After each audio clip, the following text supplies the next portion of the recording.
Vamos trazer a figura do nosso amado irmão mais velho na nossa tela mental. Agradecer por mais um dia que estamos reunidos através da nossa salinha online, mas cheia de amor, cheia de boas vibrações, com a presença dos nossos mentores, dos nossos amigos espirituais, que também estudam conosco, que nos acompanham. E agradecer pela bênção desse encontro, dessa fraternidade que nos une.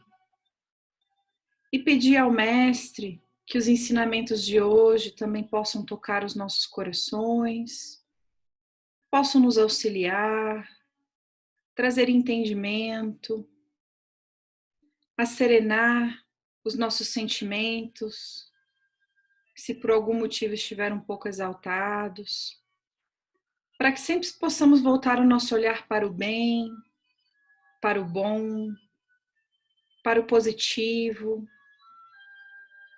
para a positividade e para o aprendizado.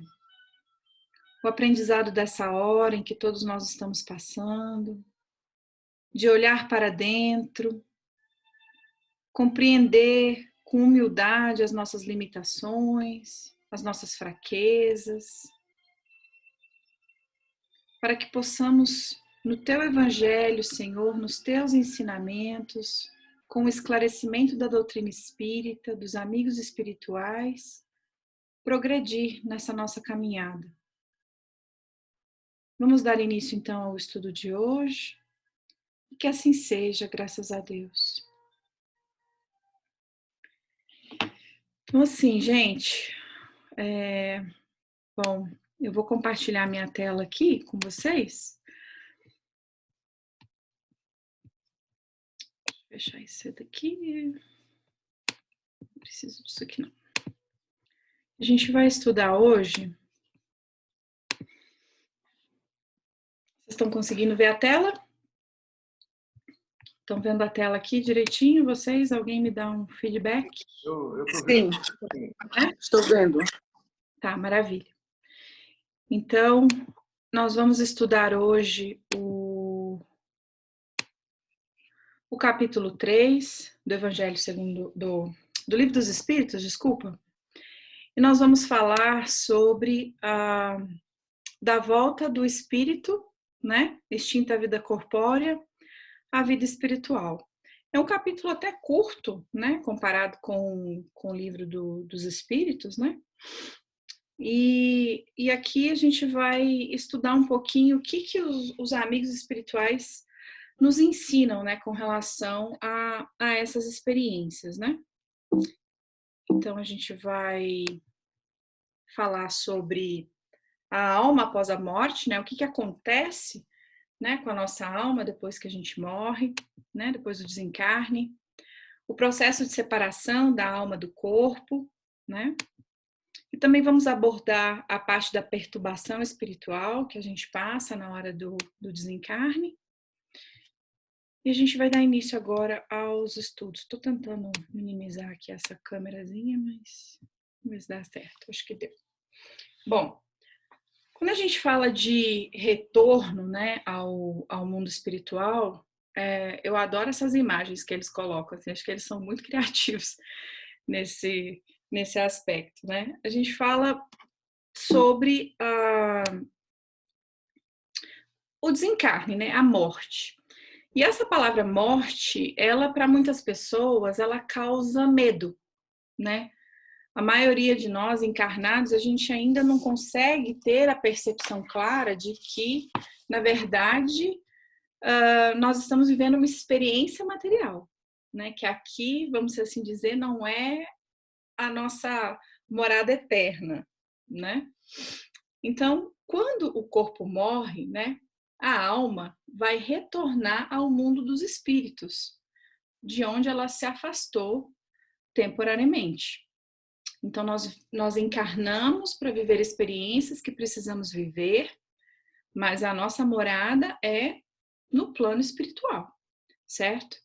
E é interessante porque quando a gente pensa nisso, no processo de desencarne, no processo de morte, pensar que, nossa, como assim, né? Aqui não é um negócio real, né? Como assim que aqui no mundo material não é a coisa real? Faz a gente ficar um pouco assustado, né?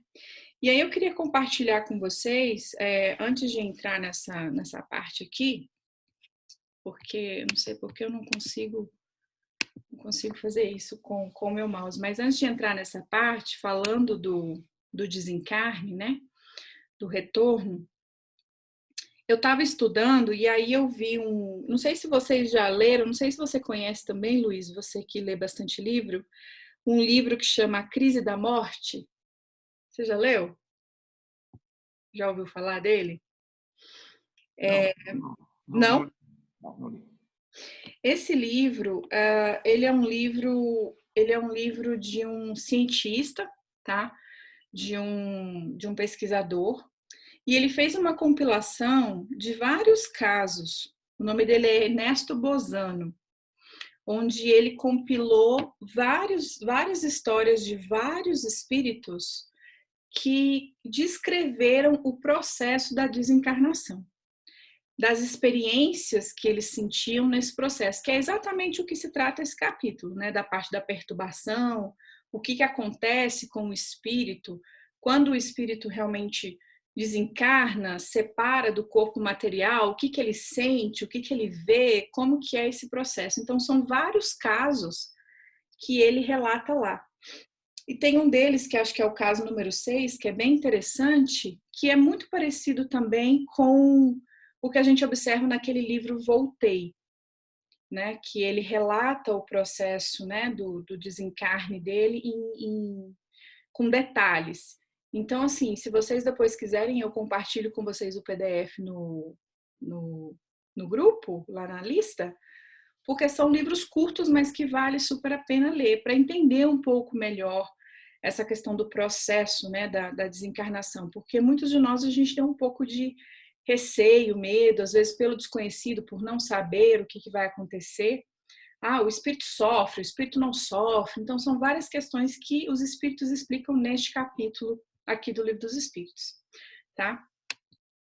Então, a outra questão que Kardec questionou, né, os espíritos, foi a questão da individualidade, né? Pensando que, ok, o que acontece comigo depois que eu morrer, né? Que eu voltar para o plano espiritual, o que exatamente vai acontecer com a minha individualidade, com a minha pessoa, com a minha característica? Pensando que um pouco que a gente já conhece da doutrina espírita, que nós temos a bênção do esquecimento, né? Nós não lembramos das nossas encarnações passadas, o que a gente andou aprontando por aí, né? E em quesito de individualidade, o que os espíritos eles falam, né, para Kardec? Ele fala o seguinte, que a alma possui a sua individualidade antes de encarnar e a conserva após a separação do corpo físico. E é interessante porque a morte é um fenômeno físico, né? Seja ela qual for o motivo do nosso desencarne, por processos naturais de idade, por um envelhecimento, ou se foi interrompida de alguma forma, ela é um processo físico. Porém, o espírito, ele não para ali, né? Então, por isso que Kardec começou a fazer todas essas perguntas com relação a isso.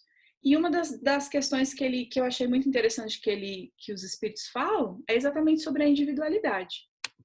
E aí ele vai mais a fundo.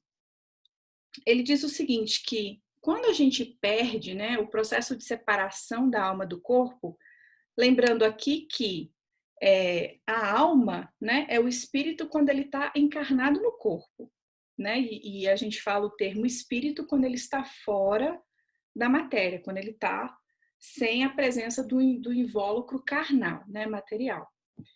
Então, Kardec, continuando nas suas perguntas, né, o processo da separação da alma do corpo, como que ele ocorre, né? Bom, primeiramente os espíritos informam a gente que com a morte a gente vai desatando os cordões fluídicos, né? Esses laços que prendem a nossa alma, né, no corpo material. Então, não é um rompimento assim brusco, né? Existe um processo para que isso possa acontecer. E, basicamente, a gente fala do nosso perispírito, né? Porque o perispírito que vai auxiliar nesse processo. Então, esse desligamento do perispírito, quando a gente pensa assim, eu vou desencarnar e como que vai ser a minha aparência física? Como que vai ser a minha individualidade? Como que vai ser a minha personalidade? Como que eu vou me encontrar do lado de lá? Bom, em primeiro lugar, a individualidade. Ninguém perde, porque a gente vai continuar tendo ela do mesmo jeito. Porque uma das questões que se fala no Livro dos Espíritos imagina só, você está numa cidade, e eles até, numa cidade não, eles utilizam o exemplo da gota d'água, né, no oceano. Você pensa numa gota d'água, quando ela cai no oceano, ela se mistura e vira um só, né? Há muito tempo atrás, quando a gente pensa assim em questões acho que era no panteísmo, se eu não me engano, que acreditava-se que o espírito, quando desencarna, volta para o todo, né? Volta para o universo e tudo vira um. Mas a gente sabe que isso não é verdade, né? Porque através das comunicações que a gente tem hoje, né, dos espíritos, cada um comunica de uma forma e a gente consegue entender que todos têm a sua individualidade, bons, maus, conscientes, inconscientes, as suas personalidades, elas continuam. Então, não é porque desencarnou do corpo que perde a individualidade. Então, eu achei interessante porque uma das palestras que eu estava assistindo, ele compara como se fosse assim, pensa você sai de uma cidade que você mora, você passa um tempo fora, por exemplo, você nasceu numa cidade, aí você passa um tempo fora, aí depois na velhice você volta para essa cidade. Não é porque você voltou para essa cidade que você deixou de ser um ser humano que está ali convivendo com outros, entendeu? Você continua sendo você. Você tem experiências diferentes, mas você não se mistura com todo mundo.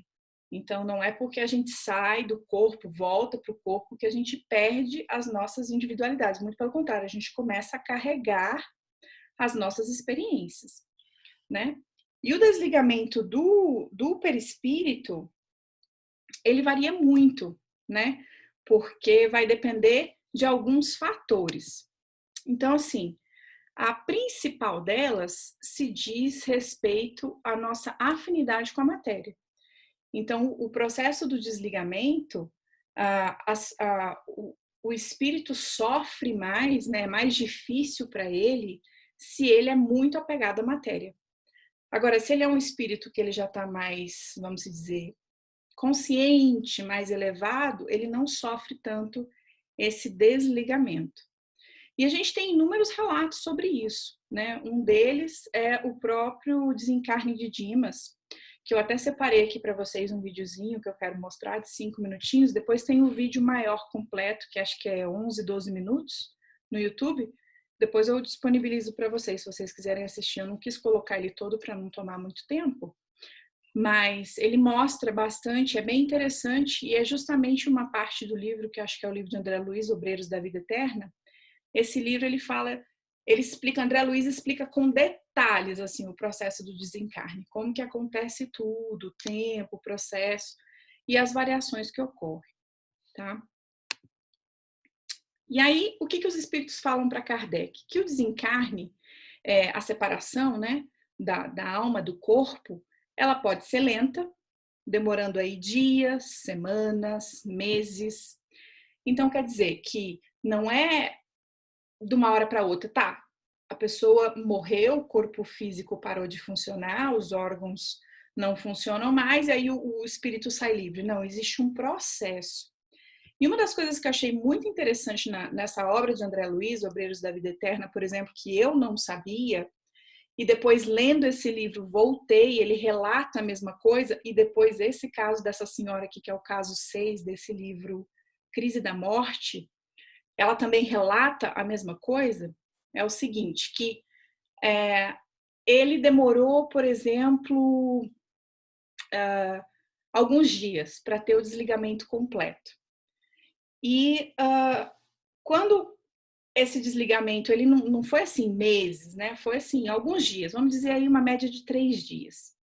E André Luiz relata neste livro que existe uma equipe espiritual própria para isso, que assiste o encarnado no momento do desencarne, dessa separação.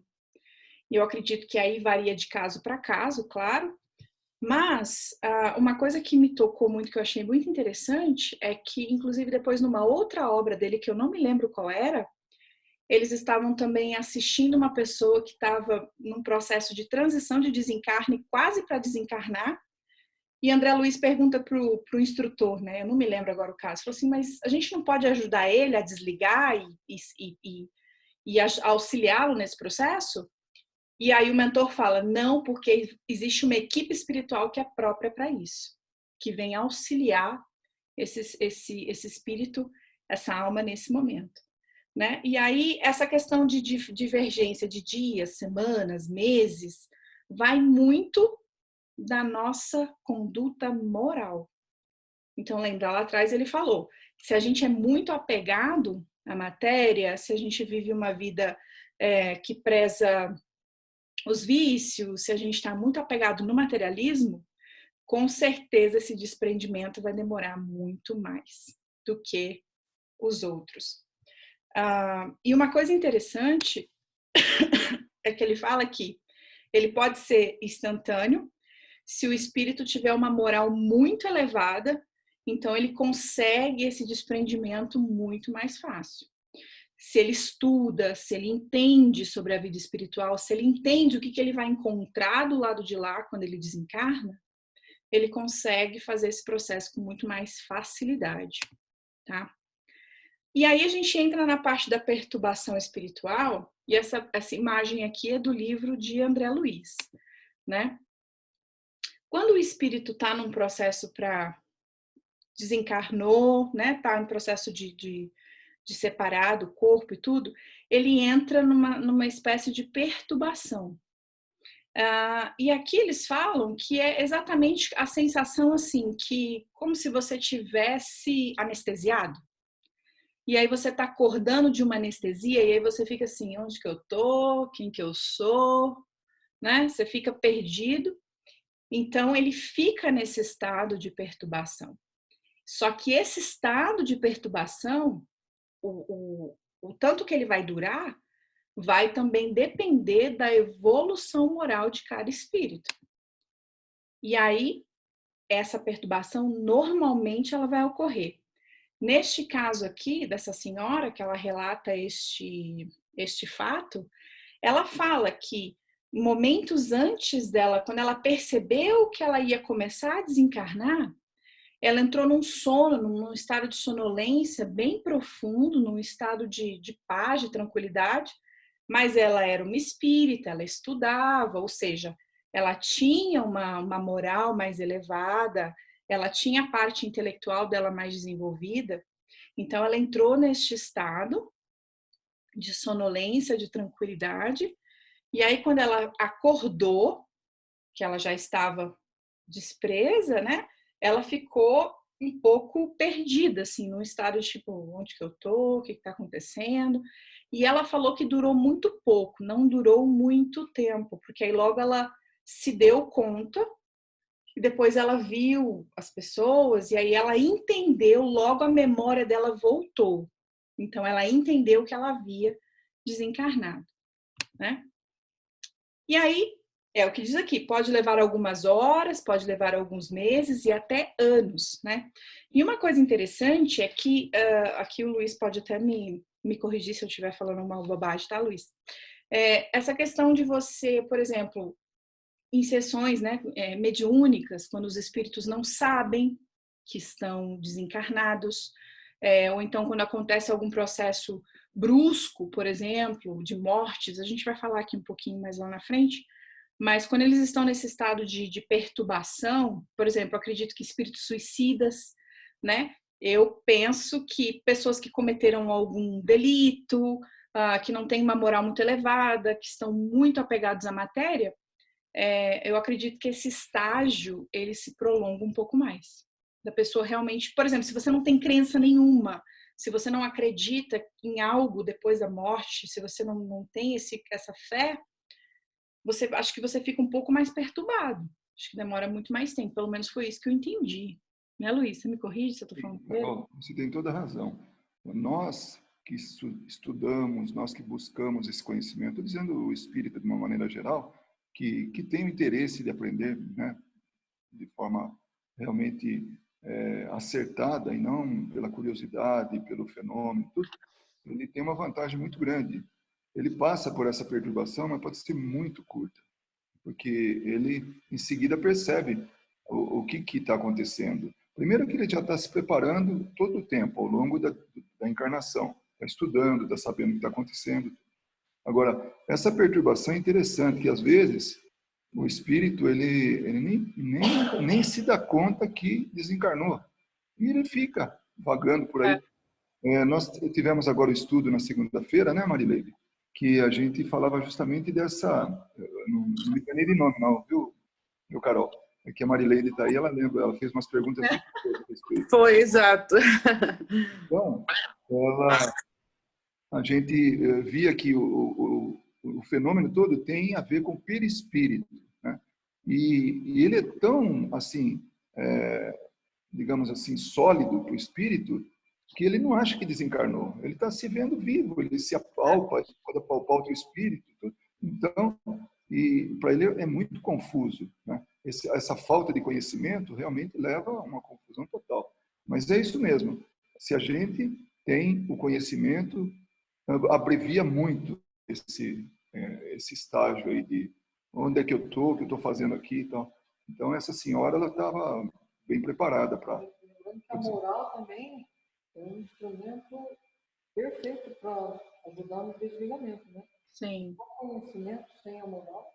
E assistência, quando a gente tem o caminho reto, é muito grande. Então, podem esperar que aqueles que se dedicam ao bem, ao estudo, fazem a caridade, enfim, estão tendo uma utilidade para a vida aqui. Então, ela está em sintonia com esses amigos espirituais que vão receber. É isso mesmo, Carol. Você não está enganada, não. Muito bom, obrigada. Ufa! Sim, o teste. Mas voltando, brincadeiras à parte, gente, porque é um assunto realmente que quando a gente lê as perguntas, até sugiro vocês a lerem, porque é muito interessante a maneira como eles respondem assim prontamente, né? Todas as dúvidas de Kardec. E aqui, essa perturbação é justamente isso que a gente estava falando, né? Também vai depender de acordo com o gênero da morte, se foi uma morte repentina, se foi uma morte violenta, se foi uma morte de suicídio. E eu até grifei aqui no meu livro dos Espíritos umas partes interessantes.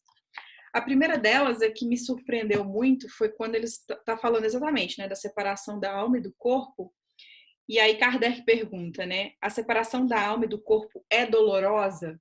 Porque a gente tem um estigma, né? Com morte, com desencarne, como se é um processo doloroso, né? Como se fosse realmente uma dor. E aí os espíritos respondem, não. O corpo sofre frequentemente mais durante a vida que no momento da morte. Nesta, a alma não toma parte. Os sofrimentos que experimenta algumas vezes no momento da morte são um prazer para o espírito que se vê chegar o fim de o seu exílio. Claro que aqui eu estou dizendo pessoas, por exemplo, que morreram de morte natural, né? Mas assim, é interessante essa comparação que ele fala que a gente às vezes tem um pensamento tão assim que, nossa, eu vou morrer, será que eu vou sofrer? Como será que vai ser o meu desencarne?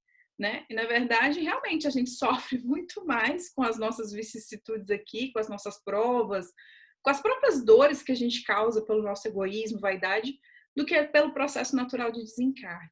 Confesso para vocês que para mim eu ainda treino a minha mente a pensar, né, nessa troca, né, que a gente é um espírito vivendo uma experiência na matéria, né, porque a gente ainda tem uma visão muito limitada das coisas.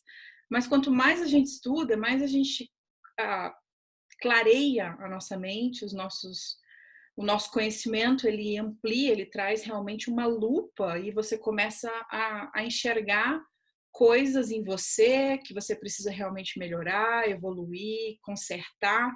E isso é o caminho da reforma íntima, que vai ajudando a gente cada vez mais a elevar a nossa moral, porque a gente vai ficando mais tranquilo, né? Pelo menos para mim, o Espiritismo sempre me trouxe muita tranquilidade, porque esclarece as coisas, né? E o Livro dos Espíritos é fantástico para isso.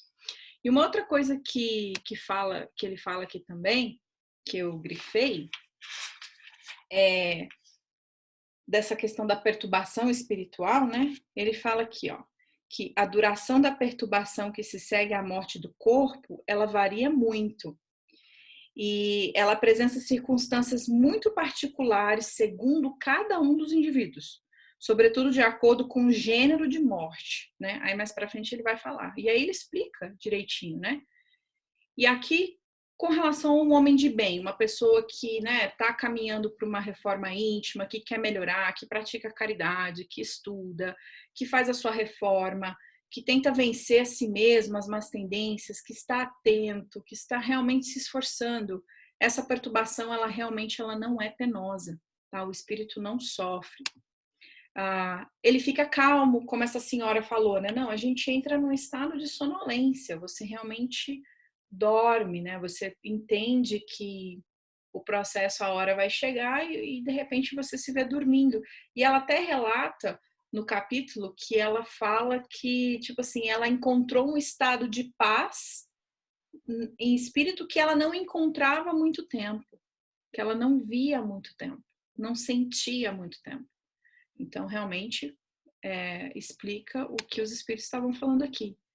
E a pessoa também tem um despertar tranquilo do outro lado. O espírito, ele acorda bem, sem nenhum tipo de desespero, de dor, de nada disso, né? E a gente sabe que uma das coisas também que traz a nossa individualidade, né, como espíritos, né, depois do nosso desencarne, é o nosso perispírito, né? Que vem dos nossos fluidos e a gente assume a nossa forma corpórea da encarnação passada, né? Então, por exemplo, nesses desencarnes de mortes violentas, né, de suicídio, já é diferente, porque o perispírito, ele é semimaterial, é como o Luiz falou, o espírito olha para o corpo, mas sente, né, porque a gente vai carregando essas impressões que a gente tem dessa vida. Então, esse despertar nessas circunstâncias, como a gente vai ver, acho que agora, ali para frente, ele é um pouco mais perturbador, né? Oh, Oi? posso fazer um comentário? Claro. Me ocorreu agora. Algumas transparências atrás aí, né? Você mostrou sobre o sofrimento na hora do desencarne, né? Então, não sei qual que é, umas 3 ou 4 para trás. A primeira, talvez, do... Não tanto. Então, eu lembro de uma das cartas de Chico, né? Quer dizer, das mães, cartas de entes queridos, né? Para o Chico Xavier, que ele fala, esse aí, ó, nada tem de penosa. Por quê? Perturbação no homem de bem. Tinha uma mãe que ela estava extremamente revoltada com a filha que tinha sido vítima de violência, né? Violência sexual, inclusive. E ela desencarna. Na carta, ela escreveu, tranquilizando a mãe, que ela não sentiu absolutamente nada. Ela simplesmente apagou. Ela se sentiu puxada do corpo, né? E quando acordou, ela estava no hospital com a avó do lado, né? Nas cartas aí, alguém que já leu pode se lembrar dessa história. Então, se a pessoa tem um compromisso com o bem, ela é merecedora, ela não sente absolutamente nada. Se a gente for voltar para a época lá dos cristãos, né, do sacrifício na arena e os animais, tudo, eles não sentiam nada porque os espíritos ali retiravam do corpo rapidamente. Aqueles que tinham merecimento, eles não tinham pelo que passar, não havia porquê. Então, cada caso é um caso, como você falou mesmo, né? Então, se a pessoa tem realmente compromissos com paixões, com tipos de coisas assim que é muito mais material, né? Ou então não tem virtude no meio, ao contrário, ela realmente compromete esse momento. Então, se a pessoa é merecedora, ela não vai ter não vai ter realmente um desencarne assim violento, triste ou penoso, né? Porque tem ajuda sempre, né? Tem muita ajuda. Era isso que eu lembrei, enquanto você falava, eu lembrei desse caso aí da carta. Com certeza, com certeza. E são várias as cartas, né? São vários os casos de Chico que eu já ouvi de cartas consoladoras falando exatamente sobre isso, né? Da tranquilidade que a pessoa sente, né? Na hora da morte, né? E uma coisa também interessante que eu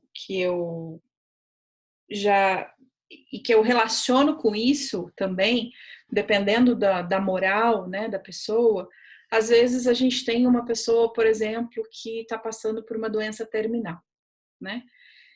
E essa pessoa, quando ela está próxima do desencarne, né, pelo merecimento, igual o Luiz falou e tudo mais, ela já consegue sentir, pessoas que têm experiências próximas de morte, né, que fala assim, eu vi lá a luz, né, e aí voltei, ou então as pessoas quando já estão muito próximas do desencarne falam, eu tô vendo meu pai, minha mãe, alguém tá vindo aqui me buscar, e essas pessoas, elas costumam entrar num estado de tranquilidade muito grande, de serenidade muito grande, porque estão sendo assistidas, e muitas das vezes os familiares encarnados que estão no desespero. E essas pessoas que estão para desencarnar acabam consolando essas pessoas, né? Então é bem interessante isso, porque realmente já existe aí uma influência, né, de todo esse processo. Então realmente a gente não precisa temer isso, né? Sem contar que acho que não vai ser nem a primeira vez que a gente vai passar por ele, né? Que a gente não lembra. E uma outra coisa interessante, que tem uma pergunta, né? Que a hora que eu li a pergunta, eu fiquei pensando assim, eu falei, eu tinha respondido de um jeito, aí depois eu falei, faz sentido essa resposta, né? Que é, o conhecimento do espiritismo, ele exerce influência sobre a duração da perturbação? Ou seja, todo esse conhecimento que a gente está tendo aqui, vindo, estudar, ler o evangelho, trabalhar nossa reforma íntima, se tornar um homem de bem, aprender a desapegar, aprender a perdoar, seguir os ensinamentos de Jesus, isso vai ajudar a gente? Né? Acho que essa resposta já foi respondida, né? Influencia muito, uma influência muito grande, os espíritos falam, pois o espírito já compreende a situação.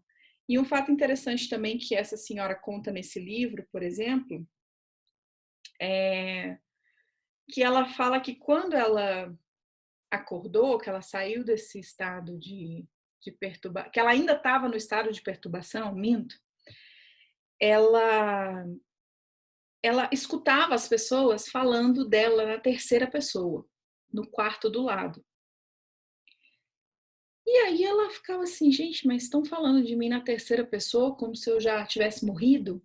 Ela ainda não tinha se dado conta de que ela tinha desencarnado. E aí ela começou a ouvir as pessoas falarem mal dela. E no que ela despertou, ela falou assim, não, mas pera lá, as pessoas estão falando como se eu tivesse morrido, né? E como assim? Eu não morri, estão falando mal de mim? Eu vou lá. E no que ela foi na sala, ela viu que ela estava no velório dela. E aí, olha o que faz o conhecimento, né, do espiritismo. Na hora, ela entendeu. Então, ela relata que essa perturbação dela demorou muito pouco, porque ela falou, ok, eu já entendi. Então, realmente, eu desencarno, então tá tudo bem, né? E os espíritos confirmam isso, né? E ela confirmou nessa carta. Mas o que eu mais gostei foi essa parte, ó. Porque na hora que eu li a pergunta, eu falei assim, não, porque eu não tinha pensado por aquele ponto de vista, mas eu estava pensando nesse.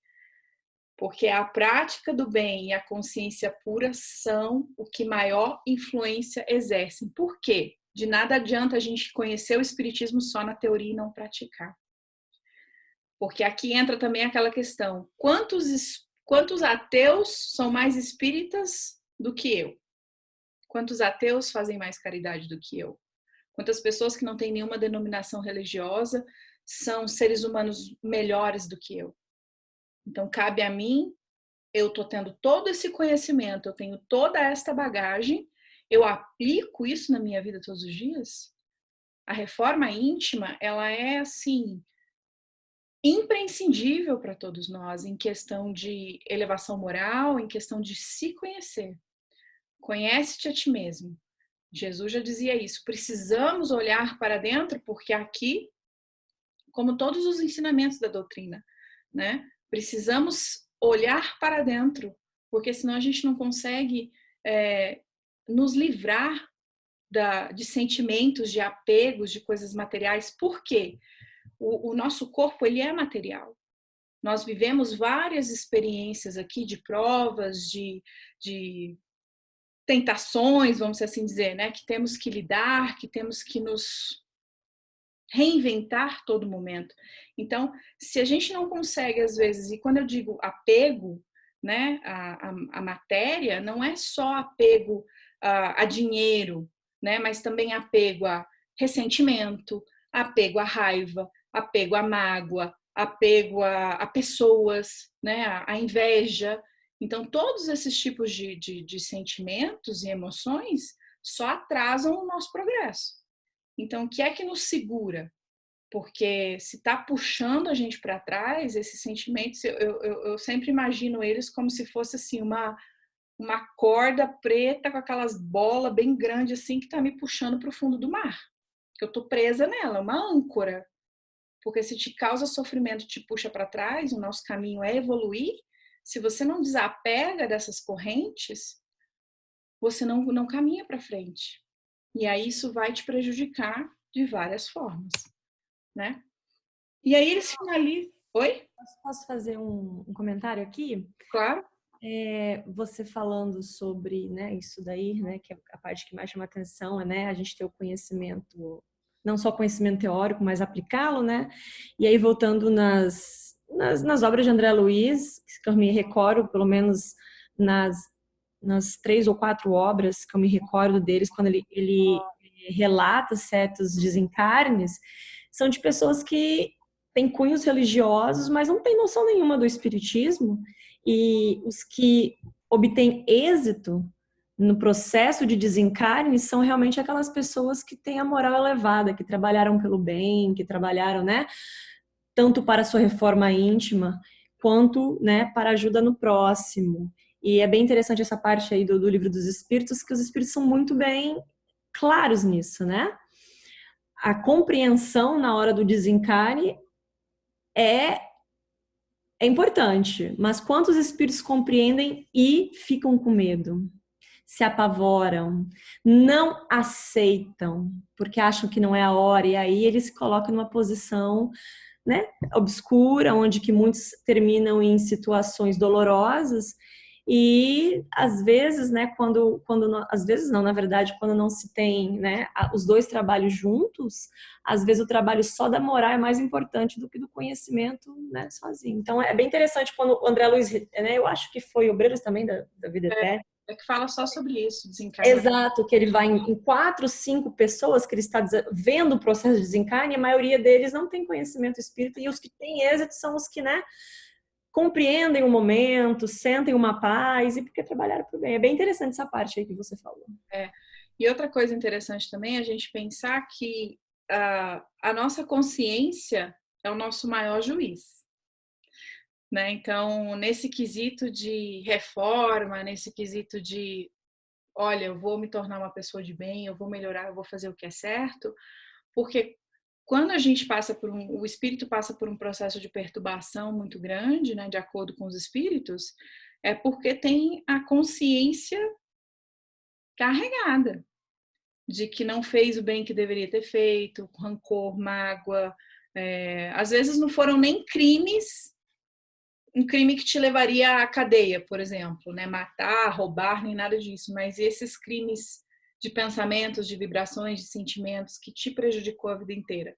Você às vezes pode se considerar uma pessoa que não faz nada para ninguém, né? Mas e o que você está aqui dentro? O que você está pensando? O que você está vibrando? O que você está cultivando aqui dentro? É o que conta. E aí é uma parte interessante que você falou, Su, do medo, porque eu acho que foi no Voltei que o espírito, ele diz que ele sentiu, ele estava entendendo o processo dele, mas ele sentiu dificuldade e ele ficou surpreso com ele mesmo. Ele falou, poxa vida, eu com todo o conhecimento, ele era doutrinador, se eu não me engano, você me corrige aí, Luiz. E aí falou, eu tenho todo o conhecimento aqui do espiritismo, sou doutrinador, fui doutrinador, estou com dificuldade de desprender, porque aí ele se tocou o quanto que ele ainda era apegado à matéria. Gente, esse livro, Voltei, assim, vocês que estão de quarentena e não leram, leiam, porque ele é fantástico. Em quesito, assim, de reforma moral de uma pessoa que era um doutrinador de uma casa espírita, um trabalhador ativo da casa espírita, passou pelo processo do desencarne e depois no plano espiritual ele se viu lidando, falou assim, o tanto que eu ainda tenho que evoluir. Então, assim, é tipo um chacoalhão pra gente, sabe? Tipo assim, não perca mais tempo, sabe? Faça a sua reforma íntima, porque isso vai te ajudar e muito, né? E essa questão dos reencontros, né? Muita gente fala assim, se eu desencarnar, quem vai vir me buscar, né? A gente fica assim, será que eu vou encontrar os meus entes queridos? Será que eu vou ver as pessoas que foram primeiro que eu, que fazem parte da minha família? Coisa do tipo. E assim, envolvem várias coisas, né? Aqui no caso a gente tem a cena, né, do filme de André Luiz, no caso ele demorou um pouco, porque por questões de merecimento e tudo mais, porque ele foi com Umbral, teve que passar por um processo de reajuste, de equilíbrio, para poder encontrar com a mãe dele, até mesmo porque a mãe dele estava num plano acima dele, né? Mas os espíritos nos dizem, nos confortam que os espíritos vão ao encontro daqueles a quem são afeiçoados e os ajudam e os felicitam. E uma coisa que eu nunca me esqueci, eu acho que foi o Luiz que falou uma vez, é a mesma coisa de você ir viajar, né? Quando você tá viajando muito tempo, aí você chega no aeroporto, a gente que mora fora, né? Quem é que vai te receber lá na sua cidade? Normalmente não são os seus familiares, as pessoas que gostam de você, que vão te receber para te ajudar. A gente também não fica desamparado nesse quesito no plano espiritual. Agora, né? Claro, vai depender da nossa moral, do estado que desencarnamos, a maneira como nos portamos aqui para ter o mérito e a assistência, né? E ele pode ocorrer esse reencontro, né, imediatamente ou não, como aqui no caso do André Luiz demorou um tempinho, né? Ele ainda, quem assistiu o filme, quem leu o livro sabe que ele se questionou, falando, mas nem a minha mãe, meu pai, cadê eles? Tá? Falou, calma aqui, a hora certa vai chegar. Então tudo tem um peso e uma medida, né? Então por isso que essa questão do esclarecimento que a doutrina espírita traz para nós e o senso de autorresponsabilidade, porque você não vai plantar aquilo que você não colheu. Você não vai colher aquilo que você não plantou, né? Desculpa.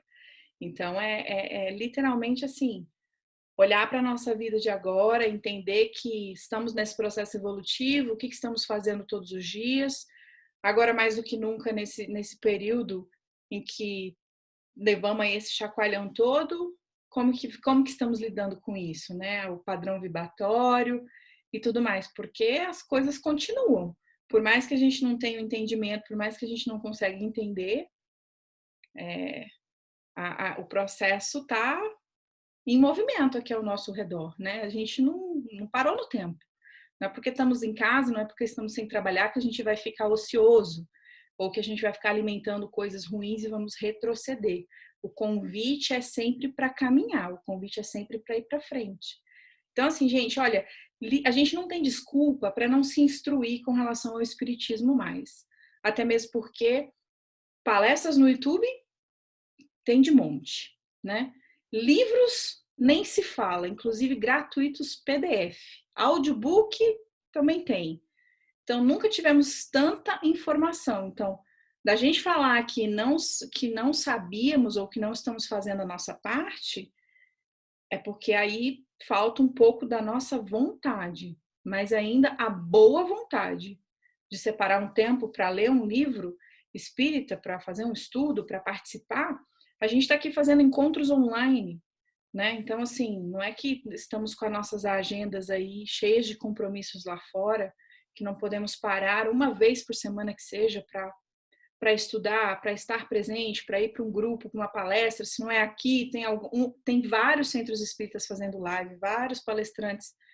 Então, assim, ninguém está desamparado, né? A gente está com a presença dos amigos espirituais, então a gente precisa realmente fazer por onde, porque cada resposta dessa que é dada, eu não sei vocês, mas eu quero passar pelo mínimo de perturbação possível, né? Quero fazer a minha parte por merecer, porque senão eu vou... Oi, filho, de novo. Espera aí. Porque senão eu acho que vai ficar mais complicado, né? E é exatamente isso. Depende muito da nossa evolução, né? Do nosso processo, em que processos estamos para merecer, porque as inúmeras mensagens que a gente recebe, que a gente lê, que a gente vê por aí, a gente sabe que a espiritualidade está conosco, os amigos espirituais seguem, Deus não abandona os filhos, né? São os filhos, né, que acabam abandonando. Somos nós que estamos ocupados demais para não nos conectarmos, né? Então era mais ou menos isso, o estudo. E aí eu só quero compartilhar com vocês o vídeo da desencarnação de Dimas, que é bem interessante. Deixa eu ver aqui. Depois ele tem um vídeo maior, mas vocês estão conseguindo ver? Não, né? Espera aí que eu vou compartilhar a tela, que acho que eu não estava compartilhando. Aí. Deixa eu aumentar aqui. Estão conseguindo ver agora? Sim, dá para ver. Tá. Então, esse é um clipe pequeno, tá? Mas mostra bem essa parte desse processo. É bem legal esse vídeo.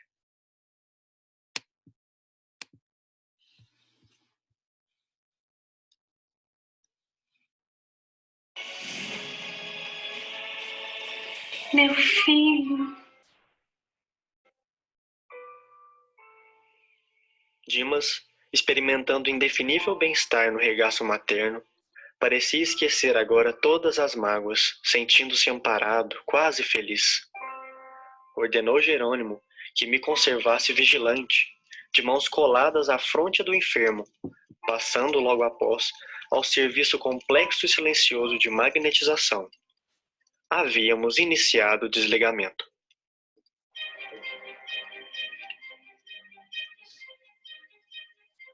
Jerônimo iniciou utilizando passes longitudinais, a fim de promover o desligamento das vísceras. A seguir, isolou todo o sistema nervoso simpático, neutralizando mais tarde as fibras inibidoras do cérebro. Começou a operar sobre o plexo solar, desatando laços que localizavam forças físicas. Com espanto, notei que certa porção de substância leitosa extravasava do umbigo, pairando em torno. Com passes concentrados sobre o tórax, relaxou os elos que mantinham a coesão celular no centro emotivo, operando sobre determinado ponto do coração. Nova cota de substância desprendia-se do corpo, do epigastro à garganta, mas reparei que todos os músculos trabalhavam fortemente contra a partida da alma, opondo-se à libertação das forças motrizes, em esforço desesperado, ocasionando angustiosa aflição ao paciente. Alcançáramos o coma em boas condições. Era a última etapa. Concentrando todo o seu potencial de energia na fossa romboidal, Jerônimo quebrou alguma coisa que não pude perceber com minúcias, e brilhante chama violeta dourada desligou-se da região craniana, absorvendo instantaneamente a vasta porção de substância leitosa já exteriorizada. Quis fitar a brilhante luz, mas confesso que era difícil fixá-la com rigor. A chama mencionada transformou-se em maravilhosa cabeça, em tudo idêntica à do nosso amigo em desencarnação, constituindo-se após ela todo o corpo perispiritual de Dimas, membro a membro, traço a traço. Dimas desencarnado estava ligado ao corpo através apenas de leve cordão prateado, semelhante a um elástico entre o cérebro de matéria densa, abandonado, e o cérebro de matéria rarefeita do organismo liberto. E agora, padre? O desencarne está completo? Aos olhos da carne, sim, mas para nós o trabalho continua. O cordão fluídico deverá permanecer por mais um dia, considerando as necessidades do morto, que ainda não está preparado para o desencarne mais rápido. Pedimos à irmã que tenha bondade de velar por ele até o momento propício.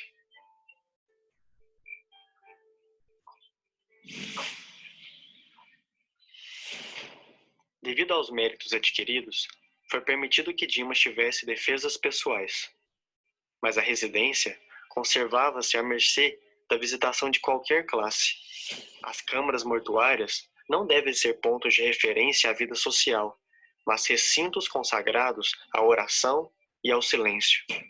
O sentimentalismo exacerbado da família inconformada é sempre prejudicial ao processo de desligamento.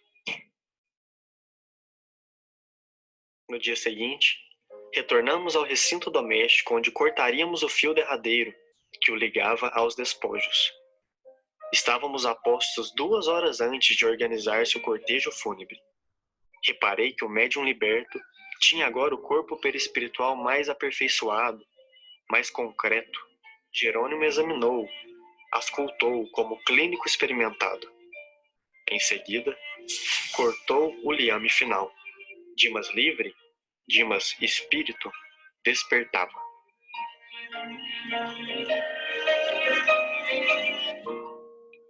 Mãe?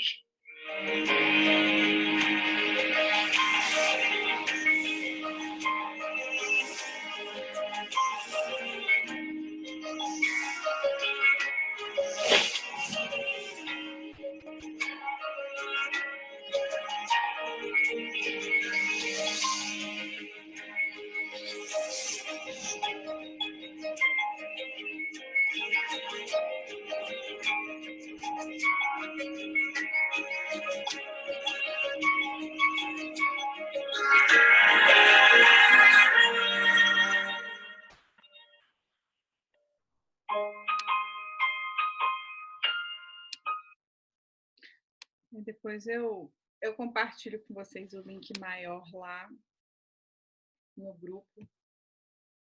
Mas era isso que eu queria compartilhar com vocês, dentro da minha limitação. Estudar o Livro dos Espíritos não é fácil não, minha gente.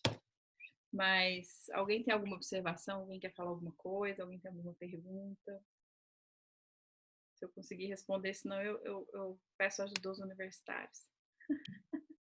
Eu tenho uma pergunta. Oi. Quem fala? É Sheila, tudo bom? Sheila, tudo e você?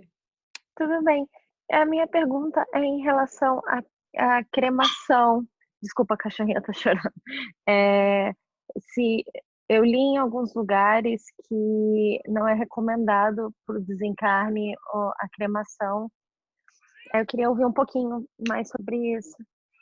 Obrigada. Isso eu não sei responder. Luiz, você sabe? Olha, deu para perceber, Sheila, né? Que está falando? Eu não estou vendo aqui. Sheila? Isso, Sheila.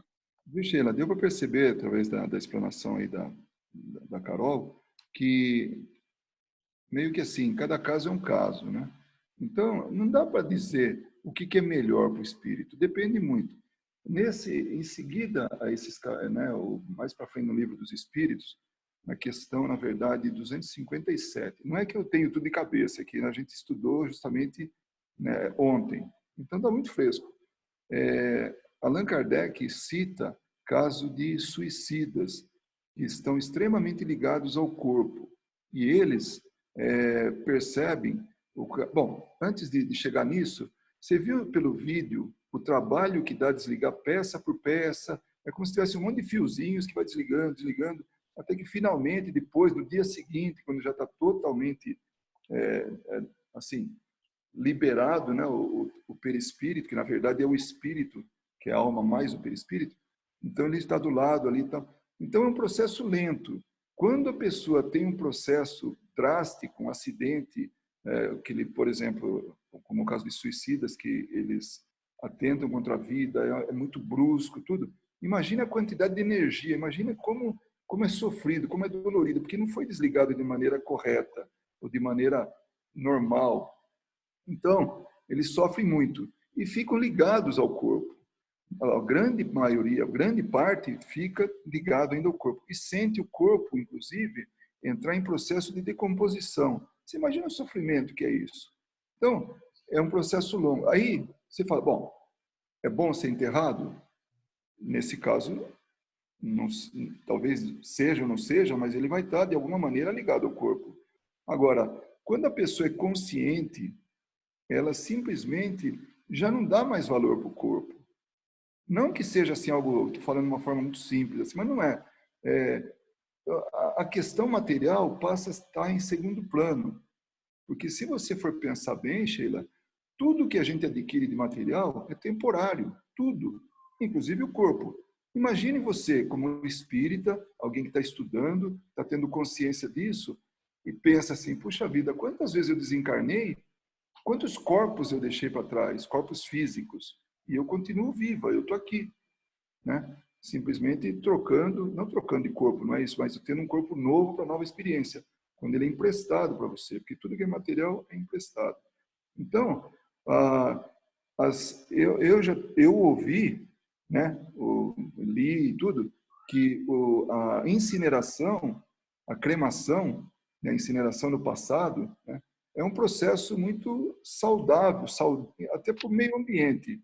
E não tem esse problema de ficar tanto ligado ao corpo e a pessoa ficar sofrendo esse processo.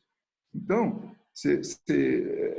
como eu falo, cada caso é um caso. Se a pessoa está ligada ao corpo, eu não sei se vale a pena ela ficar ali o tempo todo. Agora, cada espírito tem a sua história, né? E ele vai entender. Também poderia sentir, minha esposa está aqui falando, realmente, talvez a pessoa possa sentir, tão ligada que ela está ao corpo, ela se sentir ardendo no fogo e tudo. Então, a receita não é se preocupar com a que se vai dar, né? Qual que vai ser o final do corpo da gente. Inclusive, a gente sabe a importância de doação de órgãos, tudo, mas se eu estou tão ligado ao corpo, como é que eu vou me sentir vendo alguém tirando um pedaço aqui, um pedaço ali, sabe, um órgão aqui, outro ali? Então, depende muito. O que nós precisamos, então, vamos voltar na profilaxia, vamos voltar para trás.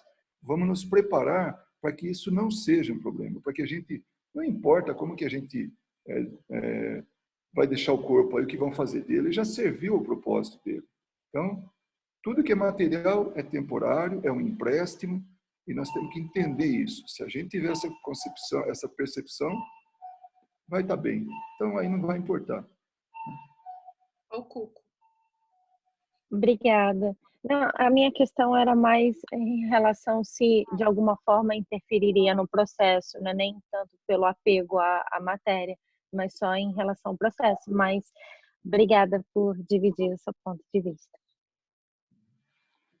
Carol, primeiro que foi muito boa a sua, né? Eu gostei bastante aí, né, do que eu ouvi e tudo, e é muito bom a gente aprender isso aí. Como a gente está perto aqui do livro Voltei, né, que é um dos livros da nossa biblioteca aqui, só para dar um pouquinho mais de informação a respeito do livro. O Voltei é escrito pelo pseudônimo, né, do espírito, irmão Jacó, mas na verdade o Frederico Figner, né? Ele é de origem tcheca, foi judeu, tal, enquanto estava encarnado, e ele participou muito da administração da Federação Espírita Brasileira, né? Uhum. Ele foi tesoureiro, conselheiro fiscal, era alguém muito ativo, ele realmente era sabe, alta patente no que diz respeito à administração da federação, né? Ele era médium passista e receitista, né? O médium receitista é aquele que, através dos espíritos, eles dão a receita médica, né? Porque quando você falou em doutrinador aí, você assusta um pouco a gente, viu, Carol? Mania de falar isso. O doutrinador é só um trabalhador a mais aí. E, pessoal, estou falando isso porque às vezes eu me dou a essa tarefa aí, né? Então, a Carol tá... Eu não lembrava se era isso. Enchendo a bola aí do doutrinador, ele é tão colaborador quanto qualquer um outro, né? E do aeroporto também não fui eu, tá? Não me lembro de ter falado isso aí. Eu lembro assim, né? Quando volta, dependendo do que a gente apronta, vai ter a recepção lá do outro lado, né? Plano espiritual. Se a gente fez muito mal, vai ser uma festa para os obsessores, para as vítimas, né? Para todo mundo. Já se a gente foi bom, vai ser uma festa, rever os amigos, parentes, vai ser uma festa. Né? Eu posso falar uma coisinha aqui? Bom, nós estamos aqui com o livro, né? Como o Bispo falou, e desde que não é uma introdução, né? Na verdade, não está escrito introdução, mas Jacó, irmão Jacó, fala, o tema é bem interessante que ele coloca, a luta continua. Desde o comecinho, né? Que ele está falando por que ele escreveu o livro, não por que ele escreveu, mas ele achou necessário dar notícias de como se faz o desligamento do corpo, né? O espírito, como é que ele faz, né? E realmente é um livro muito interessante. Gente, olha, a luta continua. Isso dá margem para muita coisa, só no começo do livro. Não é porque morreu que a gente vai, né? A luta do lado de lá continua. Mas que luta é essa? É uma luta interior para que a gente continue a iluminação. E nós, hoje, por vários motivos, cada um tem o seu, tal, a gente está como se atrasando um pouco, né? Então, nós necessitamos que dar um pouco mais de atenção ao nosso interior, nos conhecendo, como sempre a gente diz, né? Sempre Jesus diz, a doutrina toda, né? A gente ouve muito isso, se conhecer para se iluminar, né? Para que a gente possa, do lado de lá, não ter tantas dificuldades quanto outros nossos irmãos ignorantes da vida após a morte, né? E existem casos que André Luiz conta também, daqueles que acreditam que vão dormir, né? E é terrível, porque eles continuam tendo sonhos, porque a mente não para. Então, o que nós precisamos fazer é ter equilíbrio dos nossos pensamentos, da nossa mente, e precisamos começar a fazer isso agora, né? Para que depois a gente não tenha tanto tempo de perturbação do lado de lá. Ok? Com certeza. Era isso aí. Mas procurem ler o livro, vale a pena. Além dele ser gostoso de ler, né? Porque é muito fácil a leitura, o interesse, a gente não aguenta, tem que continuar lendo. E uma opinião desse livro, que não é minha, já escutei isso, é um livro corajoso, porque esse senhor, né, o Frederico Figner, ele tinha, o irmão Jacó, ele tinha uma posição assim de respeito, todo mundo respeitava ele. E não, ele não precisava, se ele ficasse quietinho, continuava o respeito aqui. No entanto, ele falou, pessoal, eu achava que fazia muito. E cheguei aqui, eu vi gente brilhando muito mais do que eu, e era insignificante do meu ponto de vista. Então, ele teve essa preocupação de dar o exemplo e falar, então ele foi muito corajoso. É um livro corajoso, acima de tudo, né? Eu lembro que quando eu comecei a ler, eu li acho que em 2 dias, porque eu não conseguia parar. Ele é bem curto, é um livro bem curtinho. Eu acho que eu tenho ele em PDF, mas se vocês procurarem na internet o livro Voltei em PDF, vocês também acham. Ele é bem interessante. Mas alguém? A Belinha está mostrando. Essa é a capa nova. É uma edição nova. Porque nossos livros estão começando a se desfazer, né? Eles estão se desintegrando. A gente está renovando alguns. Os velhos nós estamos deixando no Brasil trazendo novos. Eu acho que é isso, né, meus amigos? Então vamos fazer o nosso passe, o nosso encerramento. Então, queria pedir vocês para pegar a água, né? Quem não está com a água, para que possamos fazer o nosso passe. Vou colocar a musiquinha aqui pra gente.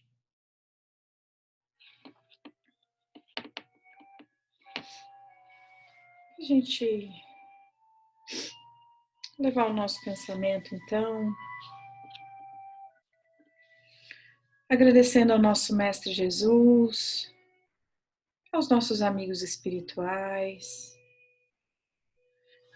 pelos ensinamentos, pela troca de experiências, mais uma noite de estudos. E querido Jesus, queremos te pedir nesse momento que venha nos buscar para o nosso banho de cachoeira,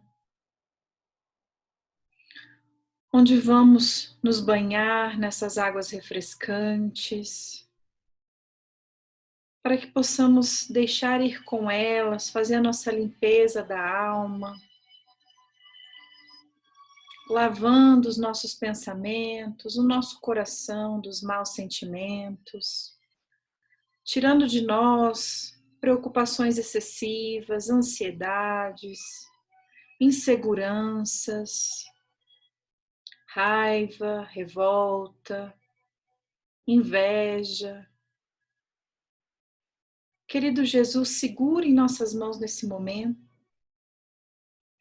para que possamos desapegar dos nossos vícios emocionais, dos nossos comportamentos que ferem a nós e aos nossos entes queridos, de tudo aquilo, Senhor, que vem atravancando a nossa caminhada, tudo aquilo que a gente sabe que dentro do nosso coração, o juiz da nossa consciência nos acusa,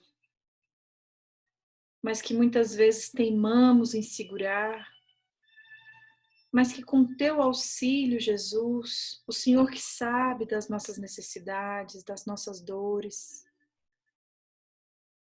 o Senhor que é o pastor e não deixe que as suas ovelhas se percam, auxilia-nos, Mestre, nesse momento, para que possamos ficar mais leves, mais tranquilos, mais serenos, para lidar com as vicissitudes, com resignação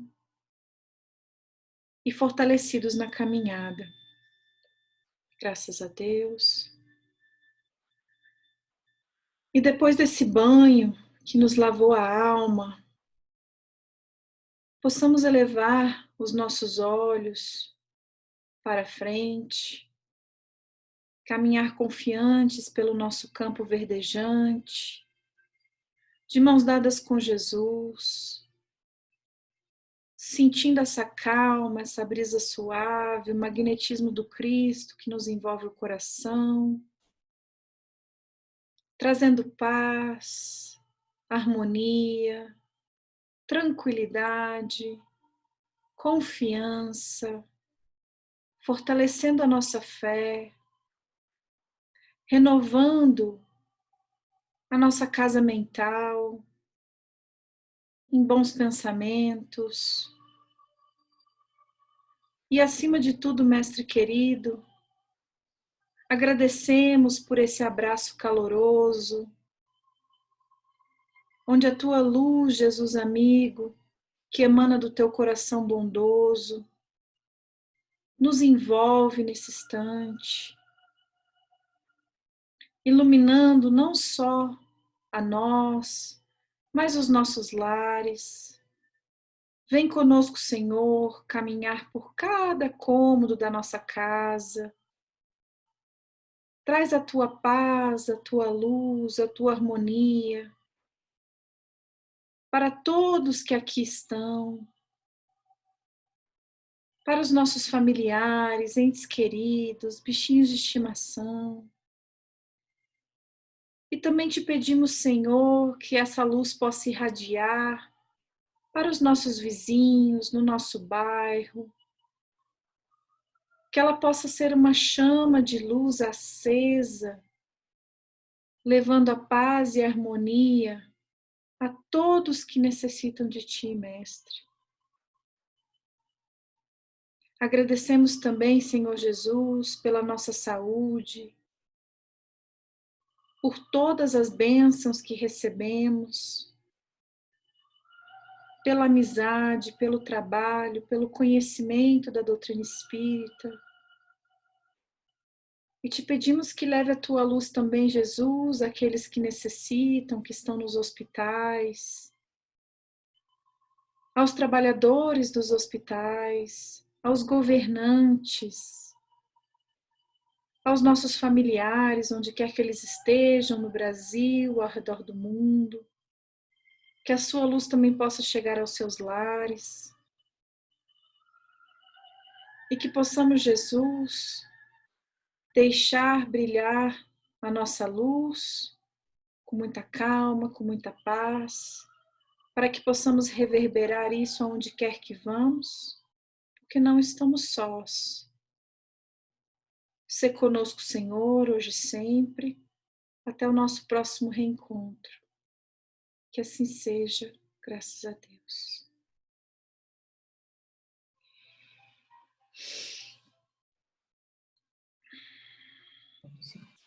Muito obrigada. Obrigada a vocês, meus amores. A gente se vê, se Deus quiser, sábado. Sábado e domingo. Ok, obrigada. Obrigada. Boa noite. Tchau, tchau. Oi? Agora eu vou mudar o anfitrião aí. Você me ajuda nisso agora? Mudar o anfitrião? Como assim? Porque eu entrei, acabei eu sendo anfitrião. Porque ontem eu usei a sua... Não tem problema não, mas eu também estou na conta, então você pode sair que tá gravando aqui, tá tudo certo.